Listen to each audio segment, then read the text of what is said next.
ঘুষ নিয়ে লুইজিয়ানার একটি ভিসা জালিয়াতি চক্রকে সহায়তা করায় স্থানীয় ৩ পুলিশ চিফের বিরুদ্ধে অভিযোগ গঠন করেছে জাস্টিস ডিপার্টমেন্ট। বুধবার এক সংবাদ সম্মেলনে বিষয়টি নিশ্চিত করেন ফেডারেল আইনজীবী আলেকজান্ডার ভ্যান হোক। অভিযুক্তরা হলেন Oakdale police chief Chad Doyle, Forest Hill police chief Glynn Dickson এবং গ্লেনমোরার সাবেক police chief Tebo Oceania. Chandrakant Lala Patel নামক ওকডেলের এক ব্যবসায়ীও এই চক্রের সাথে জড়িত বলে জানান ফেডারেল আইনজীবী। তিনি বলেন, আইনের চোখ ফাঁকি দিয়ে প্রায় ১ দশক ধরে ভিসা জালিয়াতি চালিয়ে আসছিল চক্রটি।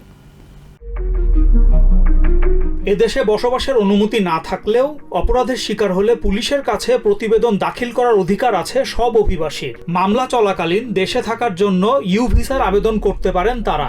এই বিশেষ সুবিধা ব্যবহার করে লুইজিয়ানার একটি ভিসা জালিয়াতি চক্র ব্যবসা চালিয়ে যাচ্ছিল বলে জানান ফেডারেল আইনজীবী আলেকজান্ডার ভ্যান হুক। তিনি অভিযোগ করেন Oakdale police chief Chad Doyle, Forest Hill police chief Glynn Dickson এবং গ্লেনমোরার সাবেক পুলিশ চিফ টেবো ওনিশিয়া এই চক্রের সাথে জড়িত। প্রায় ১ দশক ধরে প্রত্যেকটি ভুয়া পুলিশ প্রতিবেদন দাখিলের জন্য কয়েক হাজার ডলার করে ঘুষ নিয়েছেন তারা। এসব প্রতিবেদন ব্যবহার করে ইউ ভিসার জন্য আবেদন করত অবৈধ অভিবাসীরা। চন্দ্রকান্ত লালা প্যাটেল নামক ওকডেলের এক ব্যবসায়ী এবং স্থানীয় মার্শাল মাইকেল স্ল্যানলিও এই চক্রের সাথে জড়িত বলে জানান এই ফেডারেল আইনজীবী। প্যাটেল এই চক্রে দালাল হিসেবে কাজ করতেন।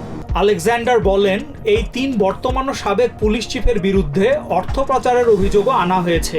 ঘুষের অর্থ ব্যবহার করে কেনা গাড়ি, বাড়ি এবং ব্যাংকে জমা করা অর্থসহ বিভিন্ন সম্পদ বাজেয়াপ্ত করা হতে পারে বলে জানান এই আইনজীবী। ভিসা জালিয়াতির মামলাটি নিষ্পত্তির জন্য দ্রুত আদালতে তোলা হবে বলে জানান এই ফেডারেল আইনজীবী। তদন্তে সার্বিক সহায়তা করার জন্য লুইজিয়ানা স্টেট পুলিশ ও শেরিফস ডিপার্টমেন্টকে ধন্যবাদ দিয়েছেন তিনি। Justice department, homeland security investigation, FBI এবং IRS যৌথভাবে এই ভিসা জালিয়াতি চক্রের বিরুদ্ধে তদন্ত করেছে।